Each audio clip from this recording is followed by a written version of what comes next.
Bismillahirrahmanirrahim. Assalamualaikum warahmatullahi wabarakatuh. Alhamdulillahirabbil alamin. Shalatu wassalamu ala Rasulillah wa ala alihi wasallam. Asyhadu an la ilaha illallah wahdahu la syarikalah wa asyhadu anna Muhammadan abduhu wa rasuluh. Pada kesempatan kali ini kita akan membahas sambungan dari materi awal dari akuntansi syariah. Pada video sebelumnya kita sudah membahas tentang akidah, ya, dari bab berkaitan dengan Islam dan syariah Islam, yang secara umum isinya membahas 3 hal, yaitu akidah, syariah, dan akhlak. Akidah sudah kita bahas pada video sebelumnya, sekelumit kecil, hanya bagian kecil dari pembahasan akidah yang sangat luas dalam Islam. Ya, saya hanya membahas tentang sekelumit, tentang satu bagian kecil dari akidah, yaitu tauhid, dan tauhidnya pun saya hanya membahas sekelumit, yaitu berkaitan dengan tauhid kepada Allah, yaitu saya membahas di antara 3 jenis tauhid, yaitu tauhid rububiyah, tauhid uluhiyah, dan tauhid al-asma wa sifat. Saya hanya membahas tauhid rububiyah dan tauhid uluhiyah. Sekedar review, kemarin kita udah membahas bahwasanya tauhid rububiyah adalah mentauhidkan atau mengesahkan Allah dalam segala perbuatan-perbuatan yang hanya Allah saja satu-satunya yang mampu melakukannya, seperti menciptakan, ya, khaliq, memberi rezeki, raziq, ya, menguasai alam semesta, malik, ya, mengurus segala urusan, al-mudabbir, dan banyak perbuatan-perbuatan yang lain yang hanya Allah yang sanggup melakukannya, seperti muhyi, menghidupkan, ya, mumit, mematikan, ya, mengazab, memberi pahala, mengampuni dosa, ya, dan sebagainya. Maka barang siapapun dia yang meyakini, menganggap ada selain Allah yang mampu melakukan perbuatan-perbuatan tersebut, baik itu dianggap dari kalangan para nabi, seperti menganggap Nabi Muhammad bisa mengabulkan doa, bisa menghidupkan, atau bisa memberikan berkah, menganggap Nabi Muhammad bisa menghilangkan mudharat, atau menganggap Nabi Isa bisa mengampuni dosa, ya, bisa memberikan manfaat atau memberikan berkah dan sebagainya, atau menganggap malaikat seperti malaikat Jibril misalkan, ya, mampu memberikan atau mengabulkan doa dan sebagainya, atau siapapun seperti menganggap ada orang-orang keramat, dianggap wali, sunan dan sebagainya yang bisa mengabulkan doa, padahal hanya Allah yang sanggup dan mampu mengabulkan doa, ya. Bahwasanya sunan-sunan atau wali-wali keramat yang dianggap keramat itu mampu memberikan kesehatan, menghilangkan musibah dan sebagainya, padahal hanya Allah satu-satunya yang sanggup melakukan ini. Barang siapa yang meyakini bahwa ada makhluk lain, ya, selain Khalik, selain Allah, yang mampu melakukan perbuatan-perbuatan tersebut, maka dia sudah syirik, ya, setelah melakukan syirik dalam rububiyah Allah. Padahal kaum musyrikin Makkah di masa Nabi Muhammad SAW saja tidak syirik dalam tauhid rububiyah ini. Maka suatu musibah yang sangat besar apabila ada kaum muslimin di zaman sekarang yang melakukan kesyirikan ini, padahal kaum musyrikin Makkah saja tidak melakukannya. Na'udzubillahi min dzalik. Mudah-mudahan kita semua terhindar dan dilindungi oleh Allah dari perbuatan syirik ini. Tauhid yang kedua yaitu tauhid uluhiyah, reviewnya kita mereview sedikit. Tauhid uluhiyah yaitu kita mentauhidkan Allah dalam segala amal perbuatan ibadah kita.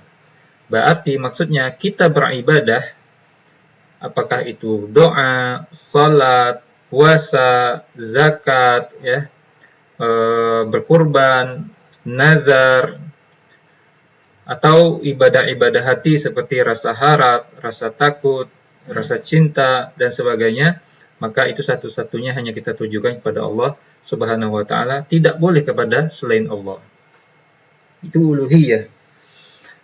Nah, berarti barang siapa yang menunjukkan ya ibadah dia, amal perbuatan dia kepada selain Allah, berarti dia sudah syirik dalam uluhiyah ini. Misalkan dia berdoa kepada selain Allah, dia berdoa kepada nabi, dia berdoa kepada malaikat, dia berdoa kepada jin, dia berdoa kepada batu, pada patung, ya kepada kayu, pohon, atau dia berdoa kepada orang yang sudah mati, seperti penghuni-penghuni kubur yang dianggap wali, keramat, sunan yang sudah mati. Dia berdoa kepada mereka, atau dia berdoa kepada Allah Subhanahu wa taala tapi menjadikan orang-orang yang sudah mati tersebut sebagai perantara, itu juga termasuk syirik dalam uluhiyah. Dan syirik uluhiyah inilah yang dilakukan oleh kaum musyrikin, ya, baik itu di zaman Nabi Muhammad SAW maupun di zaman nabi-nabi sebelumnya, seperti kaum Nabi Nuh dan kaum nabi-nabi yang lain. Maka membersihkan tauhid uluhiyah inilah tugas para nabi dan rasul yang paling pokok. Ya, mereka diutus Allah untuk membersihkan tauhid uluhiyah ini. Karena itulah yang mereka serukan itu teringkas dalam kalimat syahadat yang pertama, yaitu la ilaha illallah. Tidak ada yang berhak untuk diibadati dengan benar kecuali satu saja, yaitu Allah. Itu review tentang pembahasan kita yang kemarin. Sekarang kita bahas bagian yang kedua, yaitu syariah. Ya. Jadi di beberapa buku memang pembahasan untuk menuju akuntansi syariah ini diperkenalkan tentang Islam, bahwa Islam itu adalah comprehensive way of life, ya, cara hidup yang lengkap, yang mereka bagi menjadi 3 bagian, ada akidah, ada syariah, ada akhlak. Nah, kita bahas syariahnya secara ringkas saja hari ini. Ya. Syariah dibagi 2 di sini, ada muamalah, yaitu berkaitan dengan interaksi antara manusia dan sesamanya, seperti manusia dengan manusia, dengan binatang, dengan alam, ya, dengan tumbuhan dan sebagainya. Ada yang terkait dengan ibadah, yaitu kepada Allah Subhanahu wa taala. Nah, muamalah ini ada berkaitan dengan hak-hak khusus, ada yang berkaitan dengan hak-hak publik. Nanti kalau kita lihat hierarkinya, nanti disinilah terkait ada bagian ekonominya, ada keuangannya, dan nanti akan ada akuntansinya di sini. Nah, kita bahas satu persatu dari syariah dulu. Ya. Nah, syariah ini untuk pengantarnya saya ambil dari buku Ibu Sri Nurhayati dan Wasilah, ya. Akuntansi Syariah di Indonesia, saya punya bukunya edisi 3, Nabi Saleh bab 4. Saya ambil di bab 2 bagian awalnya. Ya. Nah, di sini disebutkan tentang makna Islam dan sebagainya. Ya. Sedikit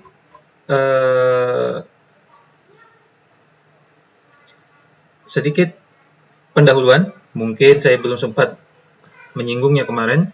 Mana Islam? Mungkin bagi kalian yang beragama Islam, mungkin malah belum tahu ini, tidak pernah membahas ini. Dan mungkin yang bagi beragama bukan Islam, biar menjadi tahu apa sih sebenarnya Islam itu, ya. Lebih baik saya ambil dari buku yang ditulis oleh ulama. Saya cek dulu sebentar.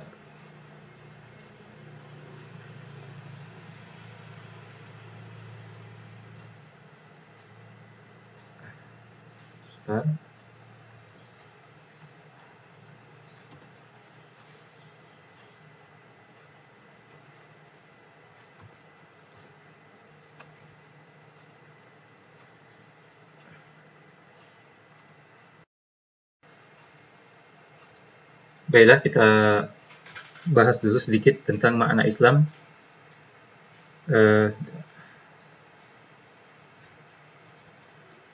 Kita ambil dari beberapa kitab para ulama, seperti contohnya kitab Usuluddin Al-Islami ma'a Qawaidil Arba', ya, dasar-dasar agama Islam dengan 4 kaidah, yang ditulis oleh Al-Imam Muhammad bin Sulaiman At-Tamimi yang lahir pada tahun 1000 115 Hijriyah.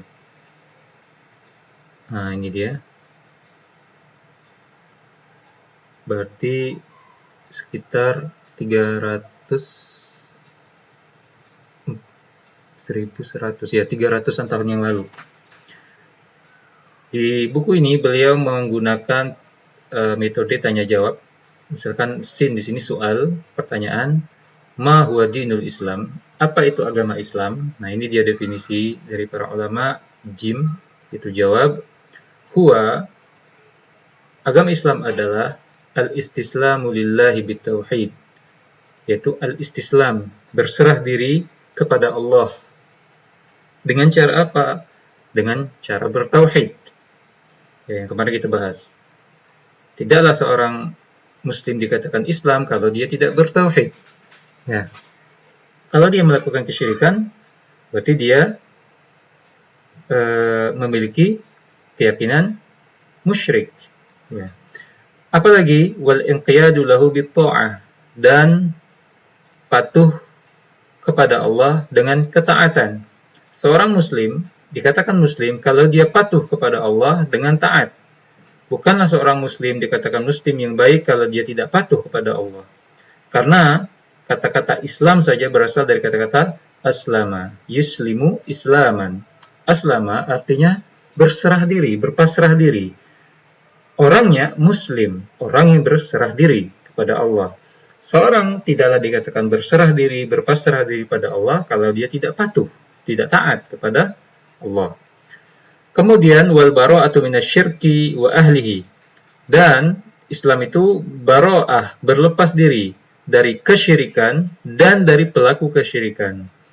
Tidaklah seorang Islam itu dikatakan Islam ya, yang bersih kalau dia masih bercampur dengan kesyirikan dan tidak berlepas diri dari pelaku kesyirikan. Maka definisi Islam menurut para ulama adalah al-istislamu lillahi bitauhid wal inqiyadu lahu bitta'ah wal bara'atu minasyirki wa ahli. Berserah diri kepada Allah dengan tauhid dan patuh kepada Allah dengan ketaatan dan melepaskan dirinya dari kesyirikan dan pelaku kesyirikan. Ini dari Syekh Muhammad bin Sulaiman At-Tamimi rahimahullah. Contoh dari kitab yang lain, misalkan dari kitab Al-Iman, tulisan Ibnu Taimiyah rahimahullah ta'ala. Ibnu Taimiyah rahimahullah ta'ala adalah ulama besar yang hidup pada abad ke-7 Hijriyah, sedangkan sekarang sudah 1440-an Hijriyah, berarti sekitar 700 tahun yang lalu. Ya. Ini dia. Nah, beliau juga mendefinisikan Islam seperti ini. Final Islam, maka sesungguhnya Islam itu huwal istislamu lillah, yaitu berserah diri kepada Allah, bi fi'li kulli ta'ati, dengan melakukan segala ketaatan, waqa'at muwafaqatan lil amr, yang perbuatan taat tersebut harus sesuai dengan perintah. Ya.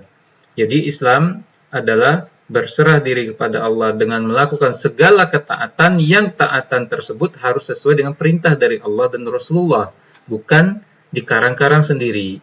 Jadi itulah definisi Islam secara ringkas. Oke. Kemudian saya ringkas saja. Sisanya kalian bisa baca sendiri, nanti saya kirim bahan ini. Kemudian dasar-dasar ajaran Islam, yaitu tadi akidah, ya sudah saya terangkan secara ringkas kemarin. Sebenarnya akidah ini permasalahan yang sangat luas sekali, tapi waktu tidak cukup. Silakan kalian cari-cari sendiri, belajar sendiri tentang akidah, dan tentu saja nasihat saya, belajarlah akidah dari sumber yang benar, akidah yang lurus, ya, bukan akidah menyimpang. Nah, hari ini yang kita bahas adalah poin syariah, itu pun saya hanya bahas secara sekilas saja. Syariah itu berasal dari kata-kata syara'a. Ya, syara'a itu artinya jalan aslinya. Ya, jalan yang ditempuh. Nah, tapi secara terminologi secara istilahi, syariah dimaksud adalah pokok-pokok aturan hukum yang digariskan oleh Allah Subhanahu wa taala supaya aturan-aturan hukum tersebut dipatuhi dan dijalani oleh seorang muslim dalam menjalani segala aktivitas ibadahnya dan hidupnya di dunia. Ya. Nah, syariah ini sifatnya lengkap. Sebagaimana kemarin sudah kita bahas, bahwa Islam itu sudah lengkap sebagaimana Allah katakan dalam surat Al-Maidah ayat 3. Allah mengatakan, A'udzubillahi minasyaitonir rajim. Al-yawma akmaltu lakum dinakum wa atmamtu 'alaikum ni'mati wa raditu lakum al-Islam dinan. Sungguh pada hari ini telah kusempurnakan bagi kalian agama kalian dan telah kusempurnakan nikmat buat kalian dan aku telah ridho Islam jadi agama untuk kalian. Maka dengan turunnya ayat ini maka telah sempurnalah Islam pada hari ayat ini turun sampai sekarang. Kemudian dalam Islam itu ada dua jenis perbuatan, yaitu disebutkan perbuatan itu adalah ibadah dan satu lagi adalah adah atau muamalah dalam bahasa Arabnya. Inilah yang akan kita bahas. Ya. Ibadah mahdhah adalah ibadah yang betul-betul dilakukan merupakan amal perbuatan, amal ibadah yang berhubungan antara Allah dan kita, yaitu kita berbuat itu untuk Allah Subhanahu wa taala. Ya. Salat, puasa, haji, doa dan sebagainya. Sedangkan ibadah muamalah, itu muamalah lebih tepatnya lebih disebut muamalah atau adah, itu adalah interaksi antara manusia dengan sesama manusia atau sesama makhluk Allah yang lain. Ekonomi termasuk muamalah. Nah, yang muamalah ini seperti permasalahan ekonomi, interaksi antar manusia, akad-akad transaksi, perdagangan, seperti pernikahan, perceraian, macam-macam ya, macam-macam, pendidikan dan sebagainya. Nah, bagaimana hukum terkait dua hal ini? Maka ini bisa dilihat yang sudah saya baris bawahi. Nanti akan saya buka buku keterangan para ulama tentang hal ini. Pertama, terkait hukum asal ibadah. Ibadah mahdhah, ibadah yang memang kita lakukan untuk Allah Subhanahu wa taala, hukum asalnya adalah bahwa segala ibadah tersebut dilarang untuk dikerjakan. Jadi segala sesuatu atau segala bentuk ibadah tersebut terlarang untuk dikerjakan. Kecuali kalau ibadah tersebut memang dibolehkan di dalam Al-Quran atau dicontohkan oleh Nabi Muhammad SAW dalam hadis dan sunnah beliau. Jadi hukum asal ibadah itu tidak boleh kita lakukan, tidak boleh, haram. Ya, kecuali kalau memang ada di dalam Al-Quran dan sunnah Nabi SAW. Sebaliknya, hukum asal muamalah, interaksi antara sesama manusia, maka segala sesuatu, segala bentuk muamalah itu boleh untuk dikerjakan, halal, silakan. Kecuali kalau ada larangannya dalam Al-Quran dan sunnah, jadi hukumnya terbalik. Ibadah kita tidak boleh lakukan kecuali ada dalil, Al-Quran dan sunnah. Muamalah, interaksi sesama manusia, semuanya boleh dilakukan, kecuali kalau dilarang. Itu saja, mudah memahaminya. Kita lihat bagaimana para ulama menjelaskan tentang hal ini. Saya ambil dari kitab, contohnya yang paling mudah, ini kitab penjelasan dari usul fiqh, karena ini terkait usul fiqh. Kitab At-Ta'liq 'ala al-Qawa'id wal Usul al-Jami'ah. Wal Furuq wat Taqasim, al-Badi'ah an-Nafi'ah.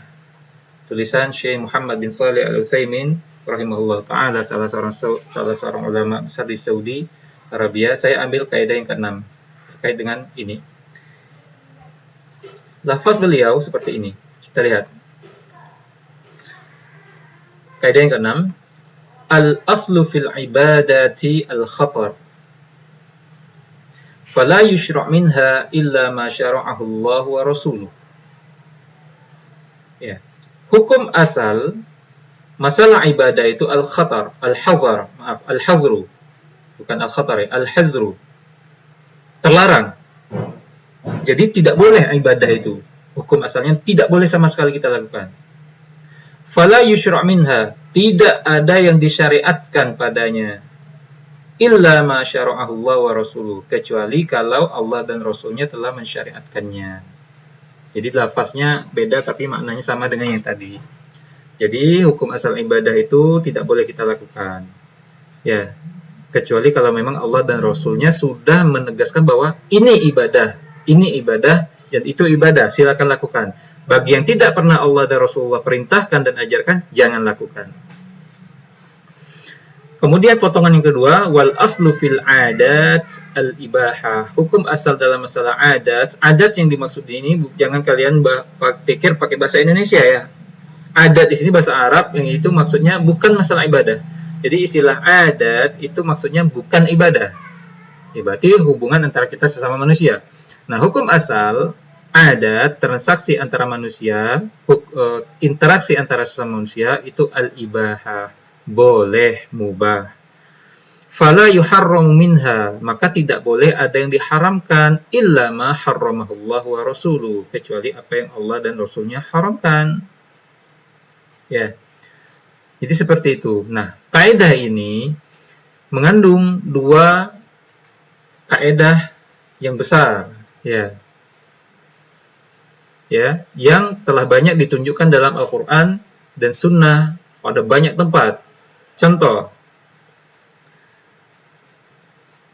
terkait masalah ibadah itu hukum asalnya haram kecuali ada dalil. Allah mengatakan di dalam surat Asy-Syura ayat 21, Allah mengatakan, A'udzubillahi minasyaitonirrajim, am lahum syuraka'u syara'u lahum minad dini ma lam ya'zam bihillah.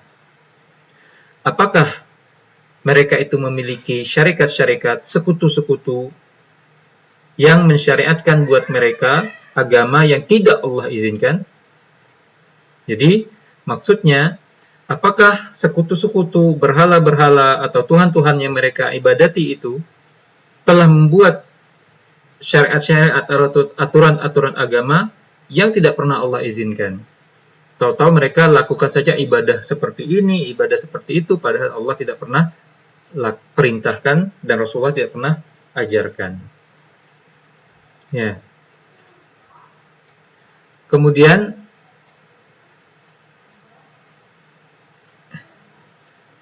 jadi gini. Misalkan gini, cara memahaminya gini. Misalkan ada orang melakukan suatu ibadah, contohnya sholat subuh. Dia lakukan ibadah sholat subuh, dan dia lakukan sholat subuh itu 3 rakaat, misalkan. Maka kita katakan pada dia, kenapa engkau sholat subuh 3 rakaat? Itu kan dilarang. Nah, nanti kalau misalkan dia jawab, loh, kan sholat subuh 3 rakaat itu kan lebih baik daripada 2 rakaat. Rakaatnya lebih banyak. Maka kita bilang, tidak boleh. Tidak boleh, itu nggak boleh. Tahu-tahu dia jawab, loh, kalau memang tidak boleh, mana dalil larangannya? Tolong tunjukkan pada saya dalil larangannya sholat subuh 3 rakaat. Nah, kita jangan bingung apabila dihadapkan pada jawaban seperti itu. Karena kaidah mengatakan al-aslu fil ibadati haram, hukum asal ibadah terlarang. Itu haram untuk dilakukan illa ja'ad dalil yadullu ala tahrimi. Illa ja'ad dalil yadullu ala tasyri'i, kecuali ada dalil yang menunjukkan disyariatkannya. Maka kita balik. Bukan saya yang melarang Anda ibadah, itu yang Anda tuntut dalilnya. tapi justru Andalah yang sedang beribadah sekarang seperti itu, maka Anda yang harus datangkan dalilnya kepada saya. Kenapa? Tidak boleh kita membuat-buat ibadah kecuali ada dalil. Yang Anda lakukan ini membuat ibadah kan? Harus ada dalilnya. Sekarang Anda yang harus datangkan kepada saya dalil sholat subuh 3 rakaat. Bukan saya yang melarang. Yang harus datangkan dalil. Nah nanti kalau seperti itu, kalau ada orang sholat subuh 100 rakaat, tidak boleh dilarang. Gara-gara apa? Mana dalil larangannya? Bukan seperti itu caranya. Saya harap kalian paham. Maka analogikanlah kaidah ini dengan berbagai macam ibadat-ibadat yang dibuat-buat orang di zaman sekarang maupun dari zaman dulu juga, yang tidak pernah ada dalilnya dari Al-Quran dan Sunnah, tahu-tahu mereka lakukan. Ya. Jadi kalau orang-orang membuat-buat bentuk ibadah tertentu, baik itu sholat, ya, sholat atau dia zikir tertentu, atau dia puasa-puasa bentuk-bentuk tertentu, yang puasa atau sholat atau zikir tersebut sebenarnya tidak pernah ada Allah dan Rasulullah perintahkan dan Rasulullah contohkan, maka itu hukumnya sebenarnya terlarang. Ya, jadi cukuplah kita melakukan apa yang Rasulullah contohkan dan ajarkan saja, maka itu cukup bagi kita.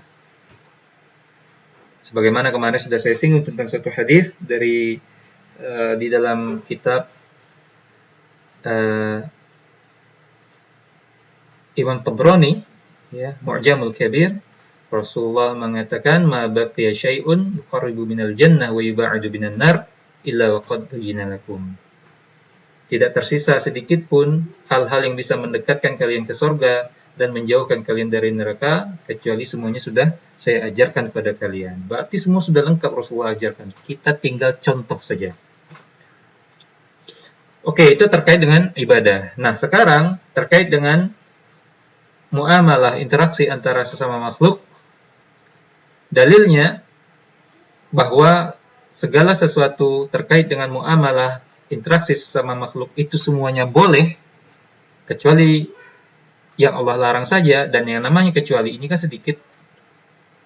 Allah mengatakan dalam surah Al-Baqarah ayat 29 contohnya, "Huwallazi khalaqa lakum ma fil ardi jami'a." Dialah, yaitu Allah, yang telah menciptakan buat kalian segala apa yang ada di bumi ini, semuanya. Maka segala yang ada di bumi ini semuanya itu telah Allah ciptakan memang untuk kita. Silahkan pakai, itu maksudnya.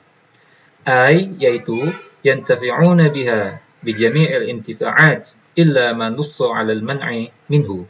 Yaitu silakan kalian ambil manfaatnya yang telah Allah ciptakan di muka bumi ini dengan segala manfaat-manfaat yang banyak, kecuali yang telah Allah tuliskan larangan tentangnya. Kalau yang larangannya jangan.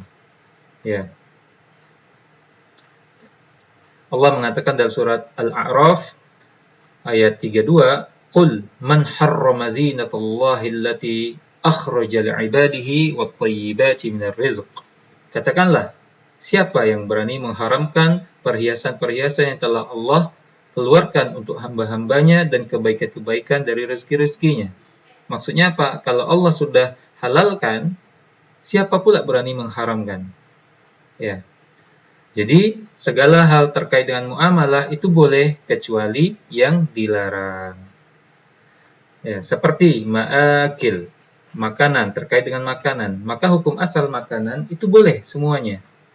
Kalian mau makan apa saja silahkan. Mau makan ayam, mau makan daging, sapi, kerbau, ya, ikan, semuanya. Buah nanas, duren, kelapa, jeruk. Aduh, kok saya jadi lapar nih. Ya, halal semuanya, boleh. Hukum asalnya boleh, kecuali yang Allah larang. Seperti yang Allah larang, apa contohnya? Hurrimat alaikumul maitah. Ya, telah Allah haramkan buat kalian bangkai. Jadi, bangkai yaitu binatang yang mati tanpa dengan cara disembelih dengan cara yang syar'i di hadapan kiblat, baca bismillah wallahu akbar, kemudian disembelih dengan memutuskan dua saluran di lehernya, saluran tenggorokan dan kerongkongan, saluran nafas dan saluran makan. Apabila tidak mati dengan cara seperti itu, dia mati tenggelam, dia mati ketabrak, dia mati keracunan, tercekik dan sebagainya, ya bangkailah, maka itu haram. Cuman itu. Hurrimat alaikumul maitah walahmal khinzir, contohnya lagi, dan daging babi misalkan. Sudah jelas Allah haramkan. Ya. Wadam, damul masfuh, darah yang mengalir. Jadi darah itu haram kita untuk memakannya, baik itu darah binatang apalagi darah manusia ya. Ya. Sedangkan darah padat boleh, seperti hati, liver, itu dianggap kumpulan darah, tapi kan dia padat, walaupun sebenarnya dia daging juga, ya. Cuma dia dianggap darah, tapi bukan itu yang dimaksud ya. Tapi darah yang segar, darah yang mengalir itu haram. Ya. Walaupun dia dibekukan, darah dimasukkan gelas, taruh di freezer, jadi beku, yang nggak boleh juga. Gitu ya. Terkait dengan masyarib juga, ya, masyarib, minuman-minuman, itu hukum asalnya boleh. Kalian mau minum apa saja boleh, air putih, air merah, air oranye, ya, maksudnya sirup gitu. Apapun boleh, susu, madu silahkan, kecuali yang Allah larang, seperti khamar, ya minuman-minuman keras, itu Allah larang.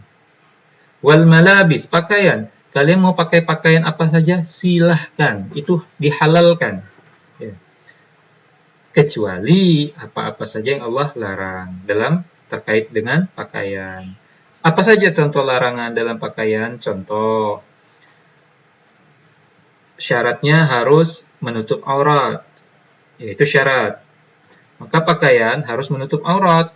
Laki-laki menutup auratnya mulai dari pusar hingga lutut, ya minimal. Maka pusar hingga lutut itu wajib ditutupi. Maka kalian, wahai laki-laki, jangan keluar atau nampak di orang atau berfoto itu dipakai celana pendek gitu, paha kelihatan ya, karena paha itu termasuk aurat bagi laki-laki. Maka selagi dari pusar hingga lutut itu tertutup, maka auratnya sudah tertutup. Mana bagian atas bukan aurat bagi laki-laki, walaupun ya lebih sopannya ya tutup. Bagi perempuan, semua bagian tubuhnya adalah aurat, kecuali wajah dan telapak tangan. Ya, kecuali wajah dan telapak tangan. Maka kalian, wahai para wanita muslimah, harus memakai jilbab yang menutupi seluruh tubuh kalian, kecuali wajah dan telapak tangan. Sebagian ulama menganggap wajah juga aurat wanita, sehingga mereka mewajibkan cadar. Ini masalah khilafiyah, masalah perbedaan pendapat di kalangan para ulama. Wallahu a'lam bishawab. Saya lebih cenderung kepada pendapat yang mengatakan cadar itu tidak wajib, ya, cadar itu hukumnya sunnah, dianjurkan. Akan tetapi apabila tidak memakainya tidak berdosa. Ya.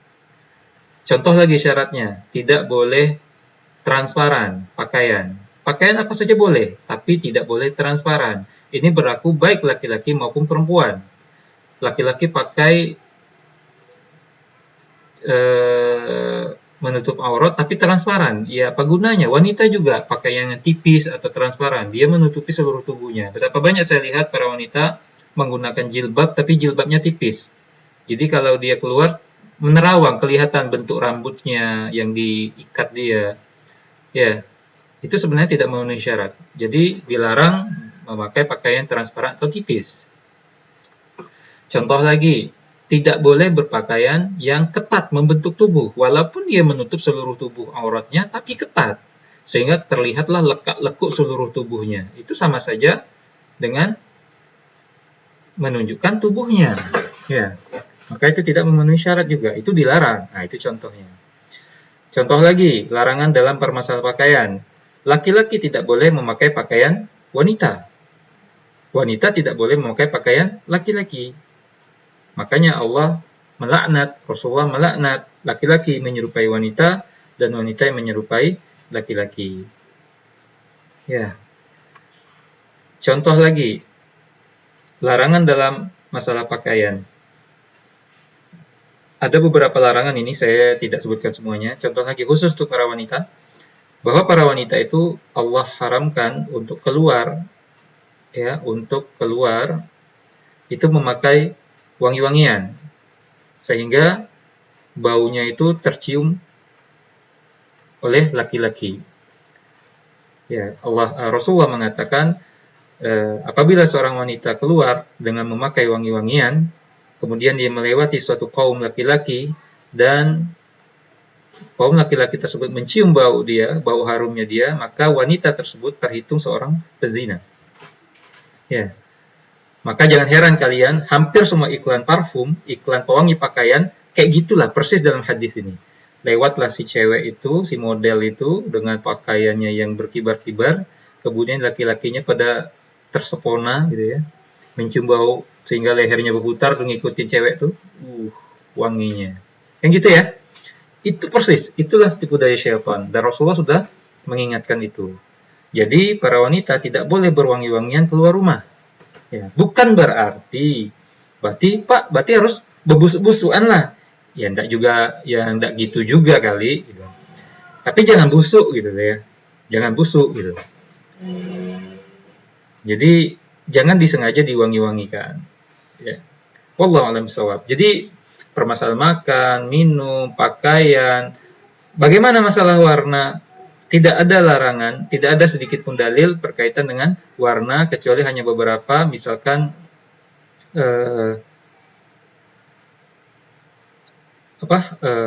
ada beberapa tapi dalam kondisi-kondisi khusus. Tapi secara umum masalah warna itu tidak ada larangan sama sekali. Wallahu a'lam bishawab. Maka terkait masalah tata cara pergaulan, contohnya yang lain, ekonomi, tata cara dagang, itu hukum asalnya boleh semuanya. Boleh semuanya, kecuali kalau ada larangannya. Misalkan dalam masalah perdagangan, boleh silakan mau dagangnya online, mau offline, mau kredit, mau tunai, mau cicilan, mau dengan cara tukar tambah dan sebagainya, silakan. Boleh semuanya.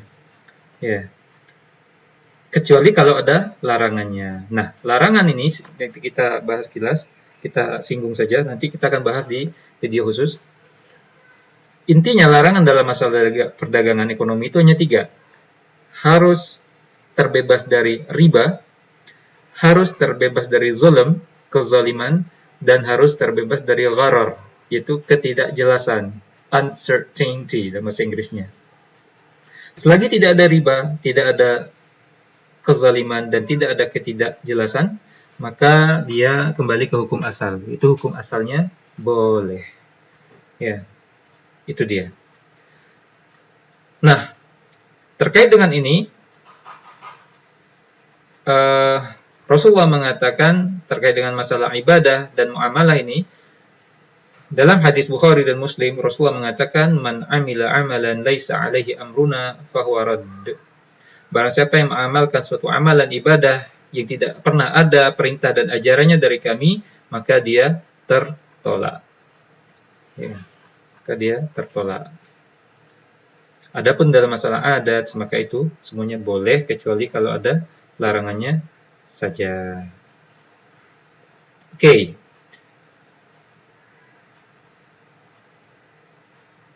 Nah, inilah isi yang barusan kita bahas ini. Inilah yang terkandung dalam kalimat syahadat kita yang kedua. Ya. Apa kalimat syahadat kita yang kedua? Kalimat syahadat di dalam Islam yang kedua, yang pertamanya sudah kita bahas kemarin, yaitu la ilaha illallah. Ya. Sedangkan kalimat syahadat yang kedua yaitu wa anna Muhammadan Rasulullah atau wa anna Muhammadan abduhu wa rasuluh. Ya. Muhammadun abduhu wa rasuluh.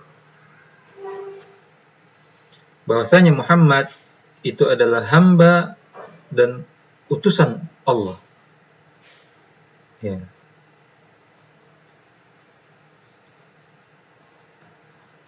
Maka lengkaplah dia kalimat syahadat la ilaha illallah Muhammad abduhu wa rasuluh. Apa makna kalimat syahadat yang kedua ini? Kita lihat keterangan di dalam kitab Aqidah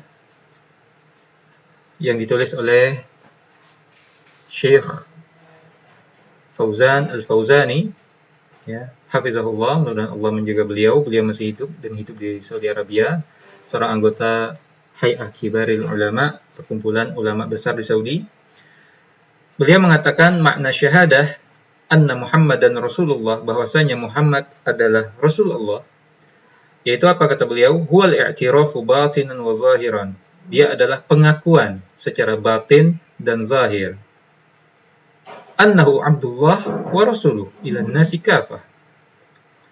Pengakuan secara batin maupun zahir bahwasanya dia Muhammad SAW adalah hamba Allah dan utusan Allah kepada manusia semuanya. Ya. Wal amalu bimuqtada dzalika, dan beramal dengan konsekuensi atau tuntutan pengakuan ini. Apa konsekuensinya? Tuntutan kalimat ini, min ta'ati fima amar. Kita taat kepada Nabi Muhammad pada apa-apa yang beliau perintahkan. Ya.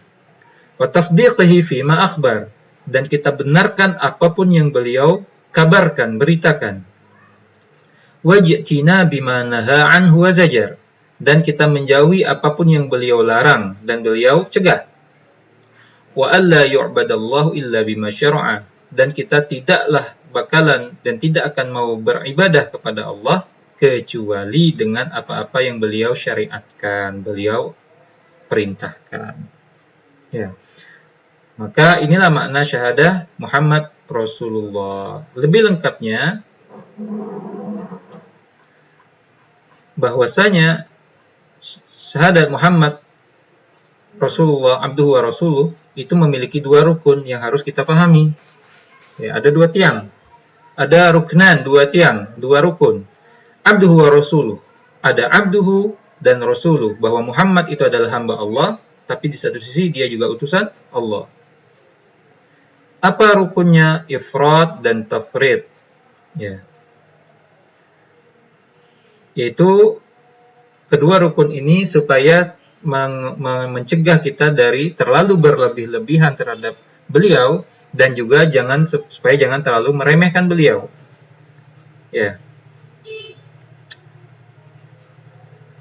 Rasulullah adalah hamba Allah, menunjukkan bahwa Rasulullah adalah manusia biasa. Ya. Bukan Tuhan.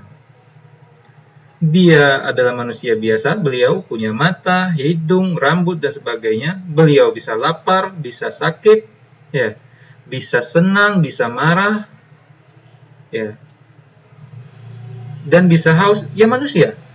Berarti beliau tidak bisa mengabulkan doa, tidak bisa mengangkat musibah, tidak bisa memberikan manfaat kalau Allah tidak inginkan, tidak bisa memberi syafaat kecuali dengan izin Allah. Makanya jangan terlalu berlebihan dengan Rasulullah sehingga mengangkat beliau di atas posisi yang sebenarnya. Maka kita banyak saksikan kaum muslimin itu berdoanya kepada Nabi Muhammad. Padahal itu salah, itu keliru, itu kesyirikan. Karena beliau adalah abduhu, hamba Allah. Betapa banyak kaum muslimin mengucapkan anna Muhammadan abduhu wa rasuluh, bahwasanya Muhammad adalah hamba Allah dan Rasul Allah. Tahu dia Muhammad itu hamba Allah, tapi dia doa juga ke Muhammad SAW. Padahal dia hanya hamba, seharusnya dia berdoanya kepada Rabb, kepada Allah Subhanahu Wa Taala. Jadi itu rukun yang pertama, abduhu, supaya kita jangan terlalu berlebihan terhadap beliau. Yang kedua, wa rasuluh, dan utusannya. Walaupun Rasulullah SAW adalah hamba Allah, manusia biasa, tapi ingat, beliau adalah utusan Allah. Beliau adalah utusan Allah yang menerima Al-Quran. menerima wahyu dari Allah melalui Jibril. Ya, dalam hal terkait dengan agama, ajaran agama Islam, maka mutlak kita harus mengikuti dan taat pada beliau, karena beliau menerima wahyu dari Allah. Dan kita tidak boleh beribadah kepada Allah kecuali kalau beliau ajarkan. Itu dia. Jadi lengkaplah dia kalimat syahadat kita, pahamannya, ya. Maka inilah dia jadinya. Makna secara ringkasnya adalah la ilaha illallah, tidak ada ilah yang berhak untuk diibadati dengan benar kecuali Allah, ya. Maka maksudnya kita tidak akan mau beribadah kecuali hanya kepada Allah. Wa Muhammadan abduhu wa rasuluh, dan Muhammad adalah hamba Allah dan utusannya. Yakni kita tidak akan mau beribadah kepada Allah kecuali kalau sesuai dengan ajaran dan contoh dari beliau sallallahu alaihi wasallam. Maka pembahasan tentang akidah yang kemarin itu terkait yang ini, dan pembahasan yang syariah yang kedua hari ini terkait dengan yang ini. Ya. Maka saya harap kita semua bisa memahami dua kalimat syahadat ini dan kaidah yang tadi saya sebutkan, ya, bahwasanya simpulannya bahwasanya al-aslu fil ibadati haram illa ja'ad dalil yadullu ala tasyri'i. Hukum asal melakukan ibadah itu haram, tidak boleh kita lakukan. Ya. Tidak boleh kecuali kalau ada perintahnya dari Allah dan Rasulullah dalam Al-Quran dan Sunnah.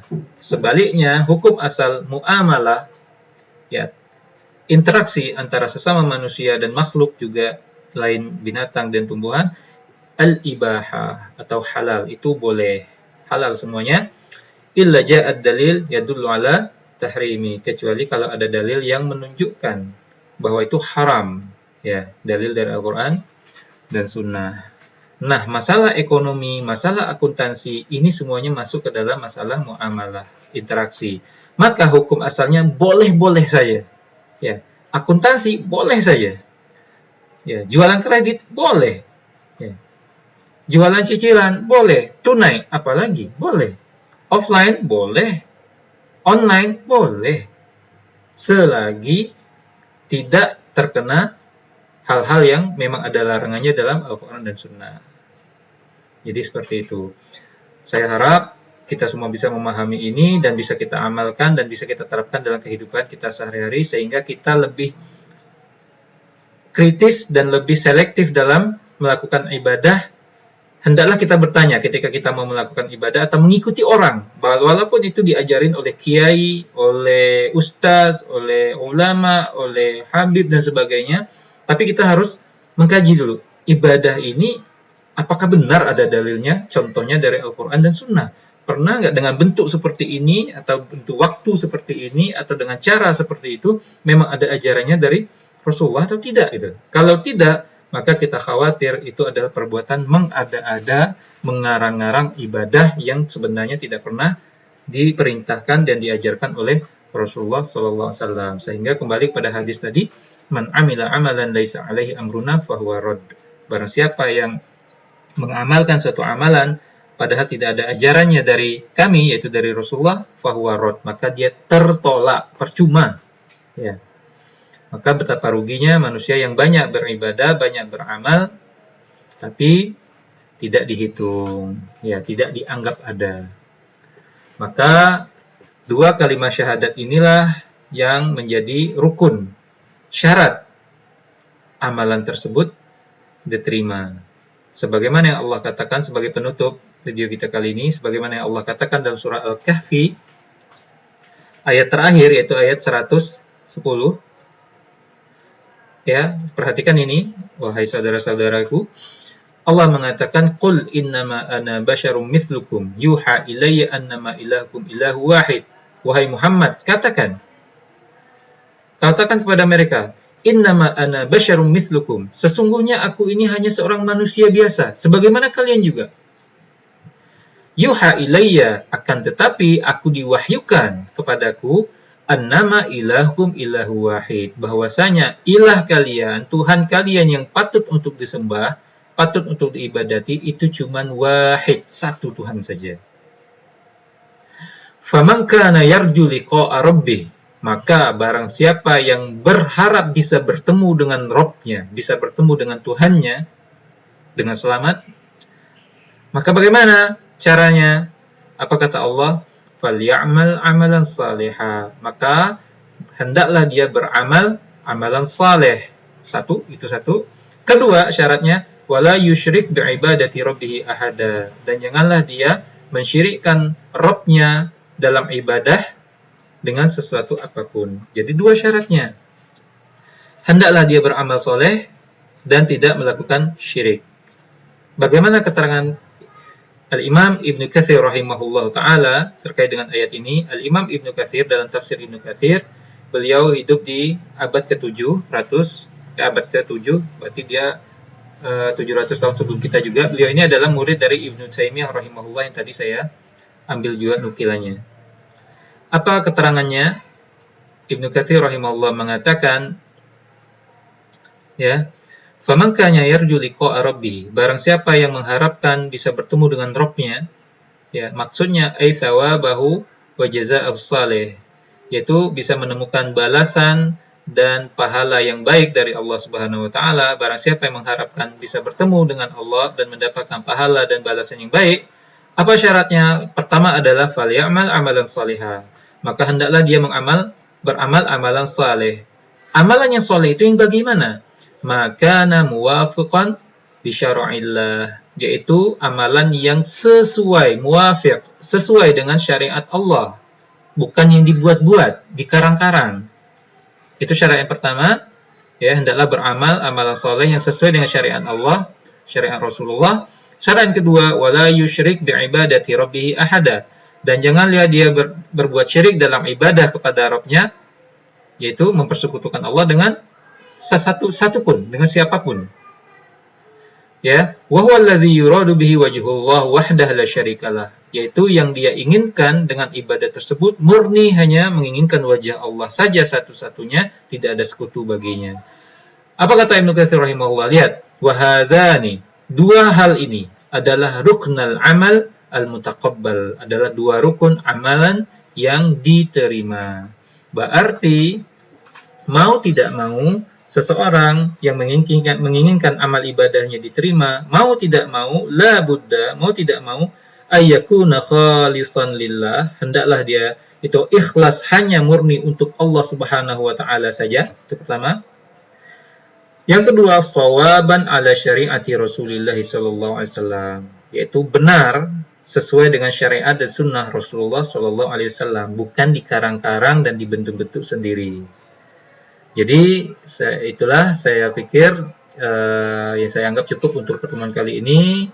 Mudah-mudahan kalian bisa paham dan bisa membersihkan akidah dan bisa membersihkan ibadahnya, ya, sesuai dengan kandungan dua kalimat syahadat ini. La ilaha illallah Muhammad abduhu wa rasuluh. Ya, demikian saya rasa mudah-mudahan video ini bermanfaat dan kita diberikan keselamatan oleh Allah Subhanahu wa taala. Kita tutup. Wassallallahu ala nabi Muhammad wa ala alihi wasallam. Subhanakallahumma bihamdika asyhadu an la ilaha illa anta astaghfiruka wa atubu ilaik. Assalamualaikum warahmatullahi wabarakatuh.